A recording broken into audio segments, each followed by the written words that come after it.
Exit পোলের রেজাল্টে আমরা যেটা দেখলাম দেশ জুড়ে তার যে রেজাল্ট সেখানেও বিজেপিকে এগিয়ে রাখছে বিভিন্ন সংস্থাগুলি, এবং বাংলার ক্ষেত্রেও আমরা দেখলাম যে বিজেপি এগিয়ে, কোথাও গিয়ে আবার বিজেপি তৃণমূল একটু 50-50, এবং বাম কংগ্রেসের ঝুলিতে কোথাও গিয়ে একটা শূন্য রেজাল্ট আমরা সেরকমই দেখতে পেলাম।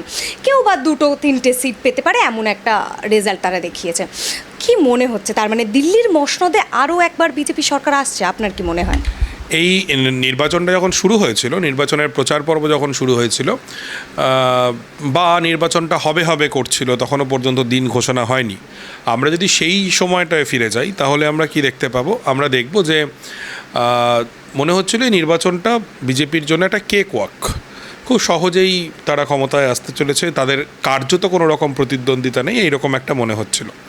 কিন্তু তারপরে নির্বাচনটা যত এগোলো, নির্বাচনী প্রচার পর্বে আমরা একদম দেখলাম যে ধীরে ধীরে ধীরে ধীরে, বিশেষ করে প্রথম 2 দফা নির্বাচনে যখন ভোটাররা কম সংখ্যক বুথে এলেন, ভোটদানের হার কম হলো, তারপর দেখলাম যে প্রধানমন্ত্রী নরেন্দ্র মোদী ক্রমশ খুব আগ্রাসী হয়ে উঠছেন এবং একদম সরাসরি কমিউনাল তাস খেলছেন এবং মঙ্গলসূত্র ছিনিয়ে নেওয়া ইত্যাদি ইত্যাদি নানা রকম কথাবার্তা তিনি কিন্তু বলতে শুরু করছেন। এবং যেটা খুব ইন্টারেস্টিং, যে আমার ব্যক্তিগতভাবে মনে হয়েছে যে এটা একটা সাম্প্রদায়িক ন্যারেটিভের নির্বাচনী প্রচার শুরু হয়েছিল, কিন্তু যত দিন এগিয়েছে এই প্রচারটা ক্রমশ রুটি রুজি, বাসস্থান, শিক্ষা, চাকরি এগুলোর দিকে সরে গিয়েছে। সেটা বিরোধীদের এক ধরনের প্রচারের সাফল্য বলে আমার মনে হয়। এবারে এক্সিট পোল, আসলে 2 রকমের এক্সিট পোলের কথা আমরা বলতে পারি, বা এক্সিট পোল বলবো না, 2 রকমের প্রেডিকশন আমরা কিন্তু দেখতে পাচ্ছি। একদিকে সি ভোটার, চাণক্য, রিপাবলিক যাদের সঙ্গে করে তারা, TV9 মতো সংস্থা, তারা প্রত্যেকেই বিজেপিকে 400-র কাছাকাছি আসন দিয়ে রেখেছে এবং তারা বলছেন যে বিপুল ব্যবধানে বিজেপি ভোটে জিততে চলেছে। এটা না হওয়ার কোনো কারণ নেই, এটা হতেই পারে, নিঃসন্দেহে এটা হতে পারে। আবার আরেক ধরনের ভবিষ্যৎবাণী বা আরেক, প্রশান্ত কিশোরও কিন্তু এমনটাই বলেছেন, পিকে। আবার উল্টো দিকে যদি আমরা যোগেন্দ্র যাদবকে দেখি তাহলে আমরা দেখব যে যোগেন্দ্র যাদব মনে করছেন যে এনডিএ ক্ষমতায় আসতেই পারে, কিন্তু বিজেপির আসন 240 থেকে 260-এর মধ্যে আটকে যেতে পারে বলে তিনি মনে করছেন এবং তার কিছু নির্দিষ্ট যুক্তি রয়েছে। তিনি খুব স্পষ্টতই বলছেন যে বিজেপি ডেফিনেটলি বেশ কিছু জায়গায় আসন বাড়াবে, যেমন তামিলনাড়ুতে বিজেপির ভোট প্রচুর বাড়বে, সেই তুলনায় হয়তো খুব বেশি আসন বাড়বে না। হ্যাঁ, নিঃসন্দেহে বিজেপির ভোট বাড়বে তামিলনাড়ুতে। আগেও একটা আমরা সাক্ষাৎকার করেছিলাম, সেখানে তামিলনাড়ু নিয়ে একটা বিস্তর আলোচনা আমরা করেছিলাম সেই নিরিখে। হ্যাঁ, তামিলনাড়ুতে বিজেপির ভোট অবশ্যই বাড়বে, কিন্তু আসন বিজেপির পক্ষে খুব বেশি পাওয়া সম্ভব নয়, এটা যোগেনজিও বলছেন। একই রকমভাবে কেরলেও যদি আমরা দেখি, কেরলে ডেফিনেটলি বিজেপির প্রচুর ভোট বাড়বে, কিন্তু কেরলে বিজেপি 1টা বা 2টো আসন হয়তো পেতে পারে সর্বোচ্চ। এর বাইরেও বিজেপির কিছু কিছু আসন বৃদ্ধির সম্ভাবনা রয়েছে, যেমন ওড়িশায় বিজেপির আসন বাড়তে পারে, এরকম কিছু জায়গায়। কিন্তু যোগেন্দ্র যাদব তার অঙ্ক অনুযায়ী যেটা বলছেন, বিজেপির আসন কমবেও বেশ কিছু জায়গা থেকে, তিনি আসন কমতেও দেখছেন। যেমন হরিয়ানাতে উনি মনে করছেন বিজেপির আসন কমবে। কর্ণাটকে সমস্ত এক্সিট পোল যেখানে বিজেপিকে প্রচুর আসন দিয়েছে সেখানে যোগেন্দ্র যাদব বলছেন, এবং উনিও অত্যন্ত গুরুত্বপূর্ণ একজন ব্যক্তিত্ব, তিনি কিন্তু বিজেপির আসন ওখানে কমতে দেখছেন। কাজেই মানে যোগেন্দ্র যাদব ঠিক বলছেন নাকি এই সমস্ত এই এক্সিট পোল যে বড় সংস্থাগুলো দেখাচ্ছে তারা ঠিক বলছে, এইটা তো আমরা আর রাত পোহালেই আমরা বুঝতে পারবো খুব বেশি। সাম্প্রতিক যে বিধানসভা নির্বাচনগুলি আমরা যদি রাজস্থানের কথা বলি, সেখানে কিন্তু আবার বেশ কিছু আসন বিজেপি পাবে না এমন কিন্তু একটা আলোচনা এবং সংবাদ মাধ্যমে কথাও আমরা দেখতে পাচ্ছি। হ্যাঁ, মানে রাজস্থানের কথা যখন তুমি বললে, রাজস্থানেও স্বাভাবিক বুদ্ধিতে বিজেপির আসন কমারই কথা, হ্যাঁ বিধানসভায় জিতেছে। কিন্তু আগের বার বিজেপির সমস্যাটা হচ্ছে যে বিজেপি দেশের একটা বিস্তীর্ণ অঞ্চলে, ধরো ইউপিতে, এমপিতে, গুজরাটে, রাজস্থানে, বিহারে, এগুলোতে তো বিজেপির আগের বারের চেয়ে ট্যালি বাড়ানোর কিছু নেই। মানে সে সর্বোচ্চ আসনটা আগের বারই পেয়ে গেছে। বিহারে 39টা আসন পেয়েছিল আগের বার 40টার মধ্যে, গুজরাটে বলার অপেক্ষা রাখে না, রাজস্থানে বলার অপেক্ষা রাখে না, ছত্তিশগড়, মধ্যপ্রদেশ, ইউপি সর্বত্রই তাই। কাজে এই অঞ্চলে হয়তো বিজেপির আসন কমতেই পারে। তুমি আমায় পশ্চিমবঙ্গ নিয়ে জিজ্ঞাসা করলে, পশ্চিমবঙ্গ দেখো, পশ্চিমবঙ্গের ভোটে দুটো বিষয় কাজ করেছে। আমি আবারও এক্ষেত্রে, তুমি তো মানে আমরা তো সকলেই মূলত যে চর্চায় আসছে যে বড় এক্সিট পোলগুলো, সেই ভোটার চাণক্য, এগুলো তো আমরা জানি, এরা প্রত্যেকেই বিজেপিকে তৃণমূলের থেকে এগিয়ে রাখছে। যোগেন্দ্র যাদব মনে করছেন বিজেপির আসন প্রায় একই থাকবে, অর্থাৎ 17-18টা মতো থাকবে। মানে আগেরবার তারা, যোগেন্দ্র যাদব বলছেন যে পশ্চিমবঙ্গে বিজেপির আসন বাড়বেও না কমবেও না, মানে যদি 18টা কমে 16 বা 17 হয় সেটাকে তো খুব কমা বলা যায় না, বা হয়তো সামান্য বেড়ে 19টা হতে পারে বা 20 হতে পারে, হ্যাঁ মানে মোটামুটি একই থাকবে। কিন্তু যোগেনজি এটা খুব নির্দিষ্টভাবে বলছেন যে বেশ কিছু জায়গা থেকে বিজেপির আসন কমবে। পশ্চিমবঙ্গ নিয়ে আমার কি মনে হয়, আমি কোনো সংখ্যায় যাব না, কারণ আমি তো সেফোলজিস্ট নই, কিন্তু আমার যেটা পশ্চিমবঙ্গের জেলাগুলোতে ঘুরে মানুষজনের সাথে কথা বলে মনে হয়েছে, তৃণমূল কংগ্রেসের বিরুদ্ধে নিঃসন্দেহে একটা ব্যাপক গণক্ষোভ রয়েছে, প্রবল বিরোধিতা রয়েছে। এটা নির্বাচনে অবশ্যই প্রভাব ফেলবে প্রথমত। দ্বিতীয়ত, লক্ষ্মীর ভাণ্ডার যেটা টাকা বৃদ্ধি করে 1000 টাকা করা হয়েছে, সেটা নিঃসন্দেহে নির্বাচনে প্রভাব ফেলবে। মহিলারা ব্যাপক অংশে তারা তৃণমূল কংগ্রেসকে সমর্থন করছেন, দ্বিতীয়ত। তৃতীয়ত, বাম কংগ্রেসের ভোট অবশ্যই আগের বারের তুলনায় বাড়বে। একটি কেন্দ্রে, মুর্শিদাবাদে বামপন্থীরা জেতার সম্ভাবনা রয়েছে, মালদা দক্ষিণে কংগ্রেস প্রার্থীর জেতার সম্ভাবনা রয়েছে, বহরমপুরে কংগ্রেস প্রার্থীর জেতার সম্ভাবনা রয়েছে। এই 3টে কেন্দ্রে বাম কংগ্রেস ফেভারিট বলা যেতে পারে। এবং এর বাইরেও বেশ কয়েকটা কেন্দ্র, যেমন মালদা উত্তর কেন্দ্রে কংগ্রেস, রায়গঞ্জ কেন্দ্রে কংগ্রেস, দমদম, যাদবপুর, শ্রীরামপুর কেন্দ্রে সিপিআইএম, পুরুলিয়া কেন্দ্রে কংগ্রেস অত্যন্ত ভালো ফলাফল করবে। এবারে বাম কংগ্রেসের যে ভোট বৃদ্ধি, সেটা তৃণমূলকে সাহায্য করবে না বিজেপিকে সাহায্য করবে, এটা এক লাইনে বলা সম্ভব নয়। ইন জেনারেল অধিকাংশ আসনে বাম কংগ্রেসের ভোট বৃদ্ধি বিজেপির মাথা ব্যথার কারণ হবে। তার কারণ, যে ভোট বিজেপিতে চলে গিয়েছিল সেই ভোটের খানিকটা আবার বামের কাছে ফিরছে, এটা খুব স্পষ্টতই বোঝা যাচ্ছে। যেমন ধরা যাক রানাঘাট কেন্দ্র নদিয়া জেলায়, সেখানকার যে দীর্ঘদিন বামপন্থীদের সাথে যে দলিত ভোট ছিল, সেই দলিত ভোটের বিশাল অংশ বিজেপির দিকে চলে গিয়েছে আমরা জানি, কিন্তু এবার তার একটা অংশ নিশ্চয়ই বামেদের দিকে ফিরবে বলে আশা করা যায় বা মনে হচ্ছে। আবার ঠিক তার পাশের কেন্দ্রটাই যদি আমরা দেখি, কৃষ্ণনগর, যেখানে মহুয়া মিত্র লড়ছেন এবং ওই রাজমাতা লড়ছেন কৃষ্ণনগরের, সেখানে যদি বাম প্রার্থী এস.এম. সাদি উনি ভালো ভোট পান, সেক্ষেত্রে হয়তো তৃণমূলের ক্ষতি হয়ে বিজেপির সুবিধা হবে, কারণ তিনি মুসলিম ভোটটা হয়তো বেশি পাবেন। কাজেই এগুলো হচ্ছে বিভিন্ন সিট অনুযায়ী বিভিন্ন ভাবনা চিন্তার বিভিন্ন রকম জায়গা। তমলুক কেন্দ্রটা খুব ইন্টারেস্টিং কেন্দ্র, তমলুক, যেখানে অভিজিৎ গঙ্গোপাধ্যায় লড়ছেন, সেখানে এই সায়ন বলে যিনি সিপিএমের প্রার্থী, তিনি চমৎকার প্রচার করেছেন, হ্যাঁ উকিল, অ্যাডভোকেট, এবং তিনি যদি বেশি ভোট পান সেখানে কিন্তু তাহলে বিজেপির অসুবিধা হবে নিঃসন্দেহে, কারণ সেখানে তিনি কিন্তু বিজেপির ভোট কাটবেন। কাজেই নিঃসন্দেহে বাম কংগ্রেস ভালো ভোট পাবে, কিন্তু সেই ভোটে কার লাভ হবে সেটা দেখার জন্য খানিকটা আমাদের আগামীকাল অবধি অপেক্ষা করতেই হবে। এই যে বিশ্বাসযোগ্যতা এক্সিট পোলের, এটা নিয়ে একটা প্রশ্ন উঠছে বারবার।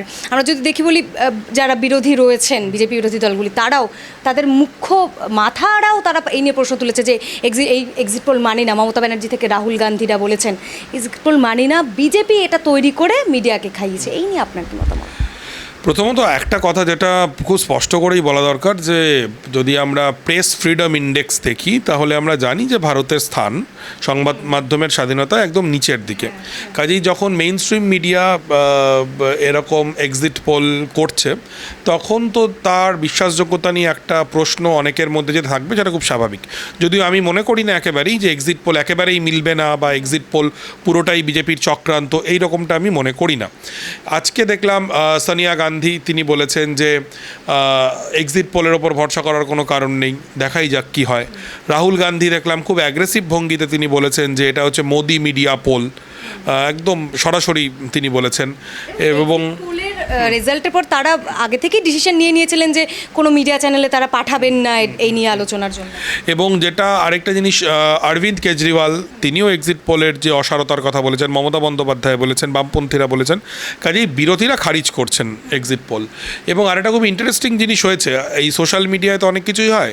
জয়রাম রমেশ, যিনি এখন এই মুহূর্তে বলা যেতে পারে যে রাহুল গান্ধীর সবচেয়ে ঘনিষ্ঠ সহযোদ্ধা কংগ্রেসের মধ্যে, তিনি একদম প্রকাশ্যে কংগ্রেসের ফেসবুক পেজ মানে সোশ্যাল মিডিয়া পেজগুলো থেকে তিনি বলেছেন যে এই এক্সিট পোলের কোনো বিশ্বাসযোগ্যতা নেই। এবং যেটা খুব ইন্টারেস্টিং, অনেকগুলো রাজ্যের, আসাম থেকে শুরু করে বেশ কিছু রাজ্যের কংগ্রেসের যারা রাজ্য স্তরের নেতা, তাদেরকে জুমে নিয়ে এসে সরাসরি, যেটা সর্বসাধারণের জন্য কিন্তু মানে কতগুলো আসন পেতে পারে কংগ্রেস, সেটা তারা বলেছেন। এবারে এইটা তো তার মানে আমরা দেখতে পাচ্ছি যে অপোজিশন খুবই তীব্রভাবে এই এক্সিট পোলের বিরোধিতা করছে। এবারে এই বিরোধিতার মধ্যে কতটা সারবত্তা আছে আমার পক্ষে বলা খুব কঠিন, কারণ যেখানে বিজেপিকে এরকম একটা 350-400 করে দেখানো হচ্ছে, সেখানে এটার বিরোধিতা না করে তো কংগ্রেস সহ বিরোধীদের কোনো উপায়ও নেই। কিন্তু এটা তো হয়েছে, এটা তো তুমিও জানো যে 3 বছর আগে পশ্চিমবঙ্গের বিধানসভা নির্বাচন ছিল, সেই বিধানসভা নির্বাচনের এক্সিট পোল কিন্তু মেলেনি। আবার এটাও ঠিক, প্রচুর বিধানসভা বা লোকসভা নির্বাচনের এক্সিট পোল কিন্তু মিলেছে। অনেকে যেটা বলছেন 2004, হ্যাঁ 2004, এবারে ওটাই দেখার যে এটা আপকি বার 400 পার নাকি আপকি বার 2004। কারণ 2004-এ কিন্তু সবাই এগিয়ে রেখেছিল হচ্ছে এনডিএকে, বিজেপিকে, তারপরে ফল বেরোনোর পর আমরা দেখলাম যে সেরকম হলো না। আবারও বলছি, এটা মনে রাখতে হবে, মানে রাজনৈতিক তরজার জায়গা থেকে দেখলে আমরা বিষয়টা ধরতে পারবো না। এক্সিট পোল কিন্তু একটা একাডেমিক অনুশীলন, হ্যাঁ, তো সেটা যে মিলবেই এই রকম নয়, আবার মিলবে না এই রকম নয়। কাজেই দুটো সম্ভাবনার মধ্যেই আমাদের ঘোরাঘুরি করতে হবে, অন্তত আরও প্রায় 12-13 ঘন্টা তো বটেই। আচ্ছা, রাজ্যের ক্ষেত্রেও আমরা দেখলাম এই যে বিজেপিকে এগিয়ে রেখেছে বিভিন্ন সংস্থাগুলি, তাহলে আমরা দেখছি তো আগামী 2026-এ বিধানসভা নির্বাচন রয়েছে, তাহলে বিধানসভা নির্বাচনের ক্ষেত্রে তখন কি তাহলে বিজেপির সুবিধে হবে?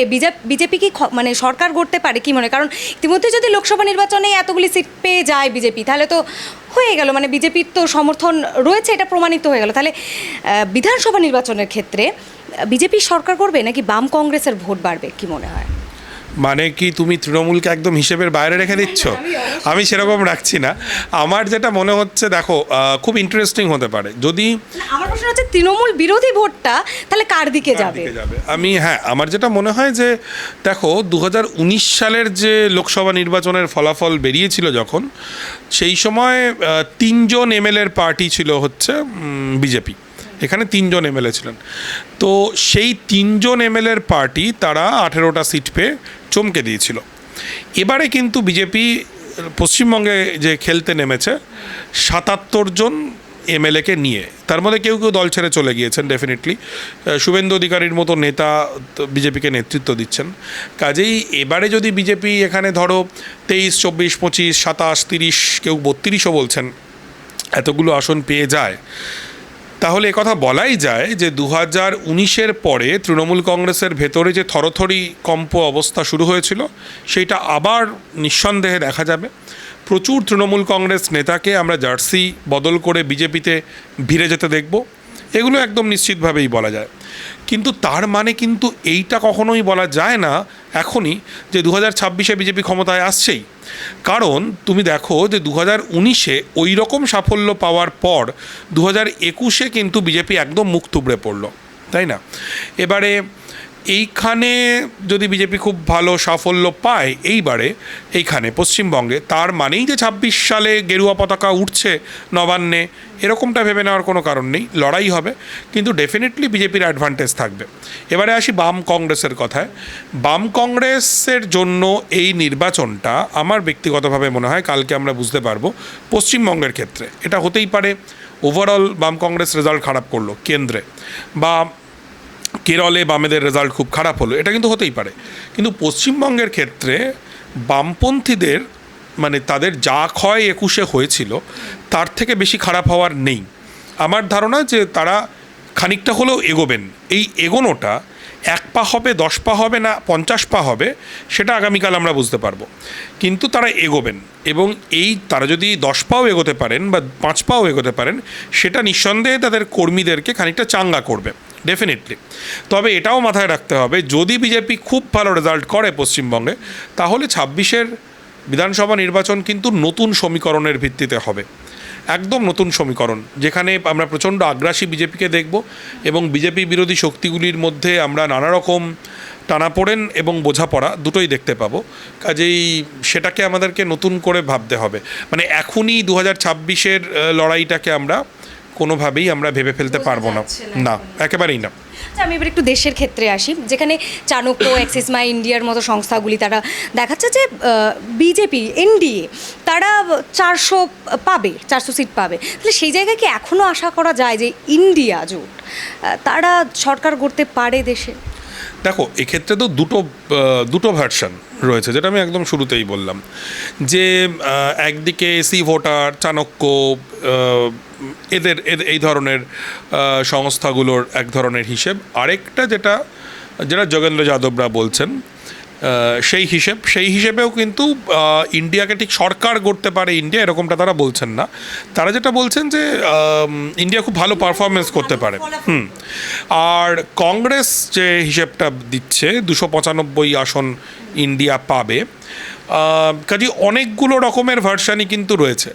আমার ব্যক্তিগতভাবে মনে হয় এখন আমরা আশা করা বা আশা না করার পরিবর্তে আমরা আরেকটা দিন ওয়েট করি না, আমরা দেখি যে কি হতে চলেছে।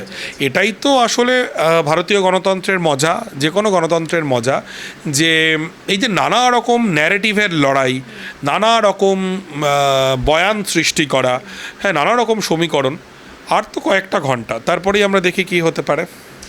এক্সিট পোলের বিশ্বাসযোগ্যতা নিয়ে প্রশ্ন করেছি আমি। এই এক্সিট পোলের বিশ্বাসযোগ্যতা নিয়ে একটা সাধারণ মানুষ হিসেবে আমার মাথায় একটা প্রশ্ন ঘোরাফেরা করছিল যে আমরা দেখলাম 1 জুন 6টার সময় ভোটটা শেষ হলো, কিভাবে 6:30 থেকে এক্সিট পোলের রেজাল্ট বের হয়? একটা প্রশ্ন সাধারণ মানুষের আমার মনে হয় সবার মাথাতেই ঘুরেছে যে 6:30তেই কী করে এক্সিট পোলের তাহলে রেজাল্টটা বেরোলো। এটার উত্তর দেওয়ার আগে আমি বলবো যে এক্সিট পোলের বিশ্বাসযোগ্যতা নিয়ে আরও অনেক রকমের প্রশ্নই উঠতে পারে। ধরা যাক TV9-এর কথা। TV9 তার যে প্রথম সমীক্ষা, সেই সমীক্ষাটাতে দেখিয়েছিল যে তৃণমূল কংগ্রেস পশ্চিমবঙ্গে বিজেপির তুলনায় বেশি আসন পাচ্ছে। তারপরে সে আরেকটা ফিগার দেখিয়েছে, সেই ফিগার বলছে যে না, বিজেপি বেশি আসন পাচ্ছে।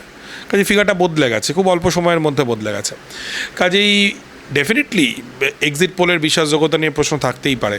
তবে তোমার যে আশঙ্কাটা বা তোমার যে প্রশ্নটা, এইটাকে আমরা খানিকটা ইগনোরও করতে পারি। কেননা এক্সিট পোল তো ধরো শেষ দফার যে ভোট, সেই ভোটটাকে সম্পূর্ণ তো কভার করতেই হবে এরকমটা নাও হতে পারে। মানে আগে থেকে তুমি যদি সমীক্ষা করো, তোমার স্যাম্পল সাইজ কত সেগুলোর ওপর নির্ভর করছে সবটা। যেমন ধরো অবিশ্বাস করার অনেক কারণই আছে। যেমন একটি বিশেষ সংস্থা, আমি নাম করছি না, তারা দাবি করেছে যে তারা 1 কোটি স্যাম্পল সাইজ ব্যবহার করেছে। এটা অবাস্তব এবং এটা মিথ্যে কথা। মানে কোনো সংস্থার পক্ষে 1 কোটি স্যাম্পল সাইজ নিয়ে কাজ করা সম্ভব নয়। মানে 1 কোটি হতে গেলে একের পরে কতগুলো শূন্য বসে সেটা আমাদেরকে খুব ভালো করে ভেবে নেওয়াটা দরকার। কিন্তু এটা তো আসলে মিডিয়াগুলোরও ব্যবসা, সংস্থাগুলোরও ব্যবসা, মানে তাদেরকে খানিকটা বলতেই হয় তাদের প্রোডাক্ট সম্পর্কে। কিন্তু ওই আবারও বলছি যে বিশ্বাসযোগ্যতা এবং বিশ্বাস না করার মতো দুটো উপাদানই কিন্তু এক্সিট পোলের মধ্যে রয়েছে। মানে ধরো এমনটা হতেই পারে যে বিজেপিকে 23 থেকে 25টা আসন দেখানো হচ্ছে, বিজেপি হয়তো 35টা আসন পশ্চিমবঙ্গে পেয়ে গেল, হতেই পারে, না হওয়ার কিছু নেই। আবার এটাও হতে পারে বিজেপি 14-15টায় আটকে গেল।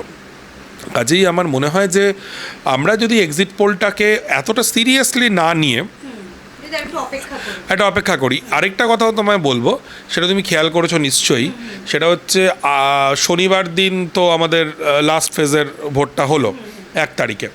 তো তারপরে আজকে প্রথম সোমবার শেয়ার বাজার খুললো এবং তুমি দেখেছো যে হাই জাম্প দেওয়ার মতো করে কিন্তু বিভিন্ন শেয়ারের দর ব্যাপক পরিমাণে বেড়েছে এবং আদানি গোষ্ঠী সহ অনেকেরই শেয়ার বাজারে খুব লাভ হয়েছে। কাজেই এক্সিট পোলটাকে আমরা কেবলমাত্র ভোটের সমীকরণ, ভোটের অঙ্ক, এর বাইরে হয়তো আরও নানা রকমভাবে ভাবার সুযোগ রয়েছে।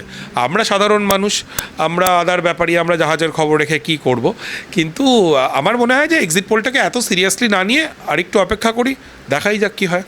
তর্কদা, বাংলার ক্ষেত্রে হোক বা দেশের ক্ষেত্রে এই এক্সিট পোলের হিসেব, এই যে বিজেপিকে এতটা এগিয়ে রাখা, অর্থাৎ বিজেপি 400 পার না করলেও আবারও দিল্লির মসনদে বসবে এরকম একটা আশঙ্কা করা যায়। কিন্তু সেক্ষেত্রে কংগ্রেস আবার এতটা খারাপ ফল, কংগ্রেস বা ইন্ডিয়া জোট এতটা খারাপ ফল না করে তারা আরও হয়তো তুলনামূলকভাবে ভালো ফল করবে, এটাই একটা আমরা শেষ মুহূর্তের আলোচনায় একটা আসতে পারি, তাই তো সিদ্ধান্তে আসতে পারি। মোটামুটিভাবে তাই। এবারে এক্সিট পোলের আরও বেশ কিছু মজার ব্যাপারও এবারে হয়েছে। দেখো, সেগুলো টেকনিক্যাল এরার। আমরা যারা মিডিয়ায় কাজ করি, হ্যাঁ, আমরা অনেক সময় বলতে গিয়ে ভুল বলে ফেলি বা লিখতে গিয়ে ভুল বলে ফেলি, এরকম তো আমাদের ভুল হয়েই থাকে, তাই না? এবং কোনো সময় সেই ভুলগুলো খুব মেজর হয়ে যায়। এবারে ধরো তুমি খুব সেন্সিটিভ একটা খবর লিখতে গিয়ে তুমি একদম ভুল লিখলে, হ্যাঁ, ধরো একজন সুপারস্টার মারা গেছেন, তুমি তার বদলে আরেক সুপারস্টারের নাম লিখে দিলে, তখন তো তোমাকে নানা রকম ব্যাশিং বা বুলি ফেস করতেই হবে। মানুষ তো আমাদের গাল দিয়েই থাকেন, তাই না? হ্যাঁ, এটা খেলার অংশ। তো ঠিক সেরকমই এক্সিট পোলের ক্ষেত্রেও কিছু কিছু ভুল, হয়তো সেগুলো টেকনিক্যাল এরর, সেগুলো না খুব চোখে পড়ছে। যেমন তুমি যদি দীপঙ্কর ভট্টাচার্য সিপিআইএমএল নেতা, ওনার ফেসবুক প্রোফাইলটায় যাও, তাহলে দেখবে যে দীপঙ্কর দা কালকে ঝাড়খণ্ডের একটা এক্সিট পোল শেয়ার করেছেন। ঝাড়খণ্ডে একটি এক্সিট পোলে ঝাড়খণ্ডে লিবারেশনকে 3টে আসনে জিতিয়েছে। আসলে লিবারেশন লড়ছে ওখানে একটি আসনে, ঠিক আছে? এরকম আরও বেশ কিছু উদাহরণ দেওয়া যায়, আমি তো সেই লিস্ট নিয়ে বসিনি। কাজেই দেখো, এগুলো টেকনিক্যাল এরার হতে পারে, আবার এটা হতে পারে যে গোটা ব্যাপারটাই হয়তো যতটা ঠিকভাবে হওয়ার কথা ছিল ততটা ঠিকভাবে, আমি বাড়িয়ে চড়িয়ে বলছি না, আমি অত কঠিন শব্দ ব্যবহার করব না, আমি বলবো যে হয়তো এটা আরেকটু গুছিয়ে করা যেতে পারতো, ঠিক আছে? তো আমরা জানি না, ঠিক আছে, আমাদেরকে একটু অপেক্ষা করাই ভালো আর একটা দিন। এবং যেটা খুব ইন্টারেস্টিং এবং খুব ইম্পর্ট্যান্ট, সেটা হচ্ছে যে এই নির্বাচন নিয়ে নানা রকমের কথা উঠেছে, তুমি জানো, ইভিএম নিয়ে কথা উঠেছে, ভোটের পার্সেন্টেজ বেড়ে যাওয়া নিয়ে কথা উঠেছে, কাউন্টিং নিয়েও প্রশ্ন উঠছে, নানা রকম কিছু আলাপ আলোচনা ইত্যাদি চলছে।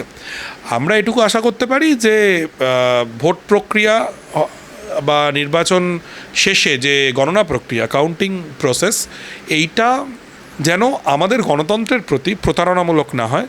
আমরা ভারতের যারা নাগরিক, আমরা যারা আয়করদাতা নাগরিক, ভারতবর্ষের মানুষ আমরা যেন প্রতারিত না হই, এইটুকুই শুধু আমরা আশা করতে পারি। দেখা যাক না এক্সিট পোল মেলে কি মেলে না, সেটার উপরে নির্ভর করবে অনেক কিছু। একদমই, রাত পোহালেই কিন্তু রেজাল্ট ভারতবর্ষের গণতন্ত্রের জন্য একটা বড় চমক অপেক্ষা করছে বলাই যায়। কারণ এক্সিট পোল যা বলছে, যদি হয় সত্যি 400 পার, মানে আমরা জানি বিভিন্ন এই নিয়ে কথা উঠেছে যে আসলে সংবিধান পাল্টে দেওয়ার চক্রান্তে রয়েছে বিজেপি বা এনডিএ, এটা বিরোধীরা তারা অভিযোগ তুলেছে। তো তাই আর একটা রাতের মাত্র অপেক্ষা, রাত পোহালেই দেখা যাবে কি হয়। ততক্ষণ অবধি চোখ থাকুক হাওতে, সাপোর্ট করুন অল্টারনেটিভ জার্নালিজম।